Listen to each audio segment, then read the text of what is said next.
Hello there. As we approach this December the 12th general election date, many people are saying that the chances of a no-deal Brexit are dissipating. But are they?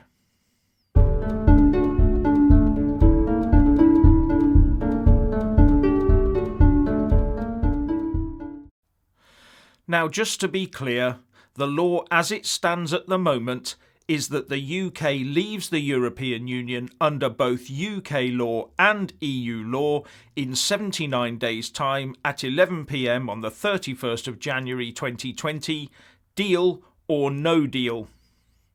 So a no-deal Brexit is still a technical possibility. It has not been removed in legal terms. So let's assume Boris Johnson does end up in number 10, leading a new Conservative Party government. What are the possibilities? Well, the bottom line is that we will only leave without a deal on the 31st of January if Boris fails to get his deal through and he refuses to extend the Article 50 process again, or the EU refuses it, and if he refuses to revoke the Article 50 letter. Now, the legislative timetable will be tight for him to get the essential treaty legislation through Parliament and have the EU Parliament agree to it all as well, so that the UK can leave the EU with his deal on Brexit Day. So most people are assuming it will all hinge on the size of the Boris majority in the House of Commons once all the votes are counted. But it might not be quite as simple as that. The reality is that it will all hinge on the Brexit quality of all the MPs, especially those of the Tory flavour that end up in the House of Commons after the general election. And stories are coming out that former Tory Remainer MPs who have either been ousted or have decided not to stand again are in some cases being replaced with more possible Remainers. Now, I don't know how true this is, but I read on Twitter that Anna Soubry's replacement in Broxtowe may well have voted Remain in the 2016 EU referendum. So where does that candidate's loyalties lie?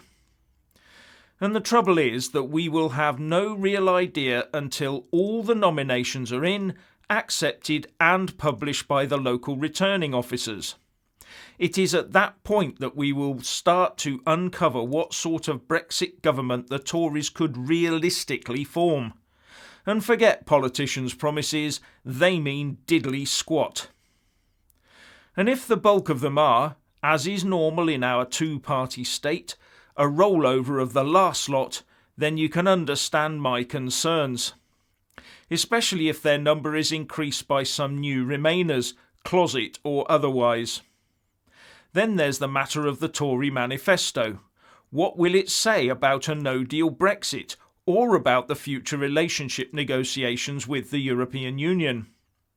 We won't know that until after nominations are closed tomorrow, at which point it will be impossible for Nigel Farage to change his mind and reverse the decision to stand down his Brexit party in 317 Tory seats.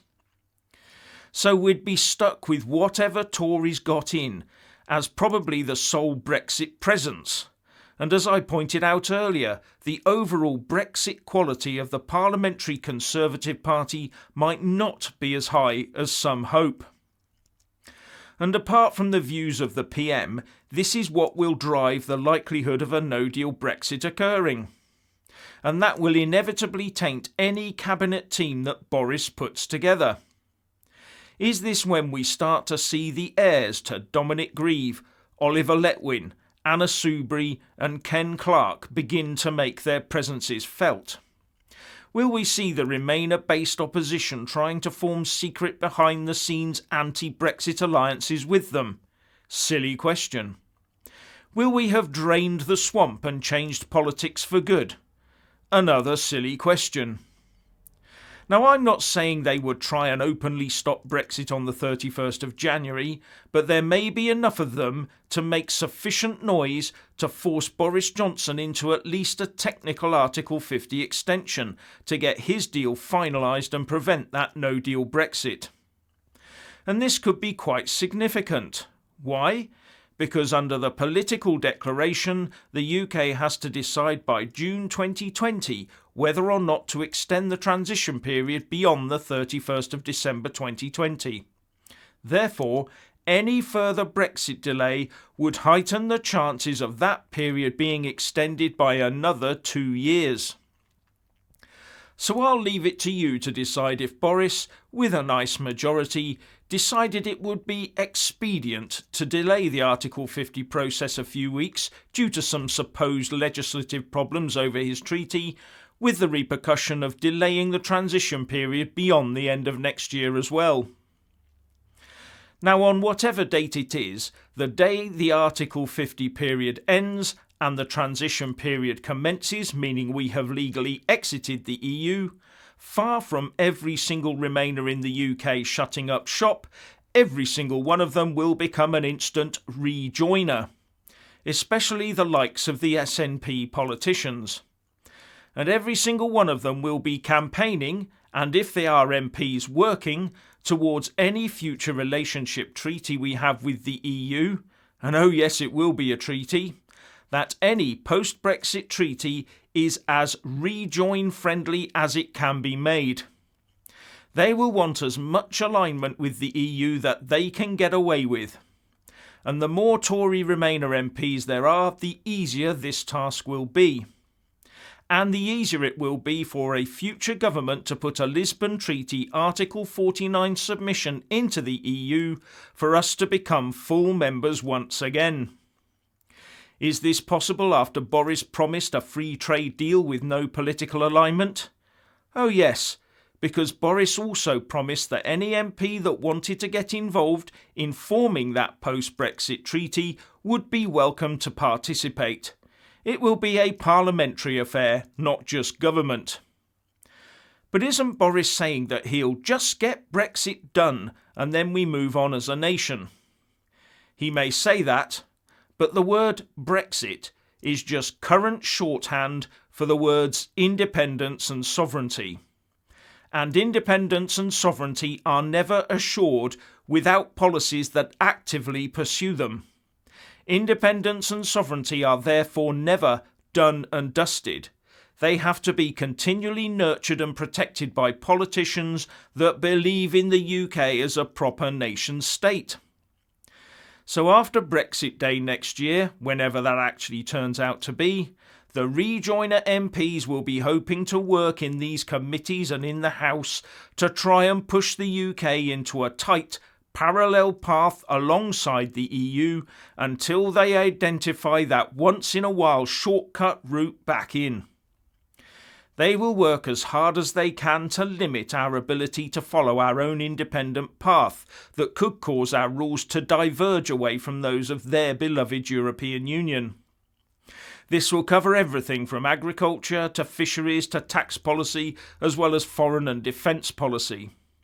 What I'm saying is that the Brexit battle is far from being done. It is far from being over, especially without a clean break no-deal Brexit. The same forces that got us into the EU, got behind Project Fear, then tried to overturn the EU referendum vote over the last 3.5 years or so, will not stop.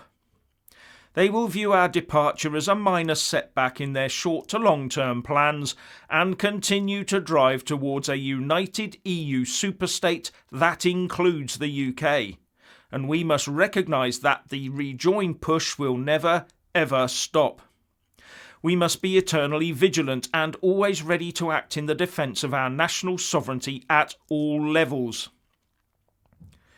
Now just a little bit more on Nigel Farage and the Brexit Party. After pulling out of fighting for 317 seats, he has resisted intense pressure to compromise further in order to maximise the Tories of a robust Tory victory. But let's take a look at what Nigel Farage actually wrote in his statement.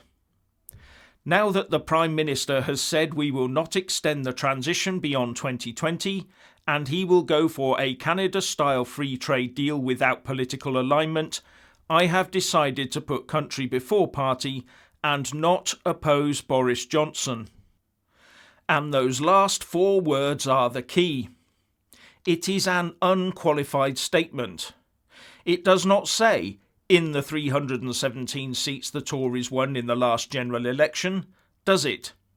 It simply says he will not oppose Boris Johnson, which obviously leaves the door wide open for many more one-sided concessions by the Brexit Party. So far, Nigel Farage has refused to budge one more inch for the Tories, and nor should he, given that the Tory Remainers are being placed as candidates and the Conservative Party manifesto has yet to see the light of day.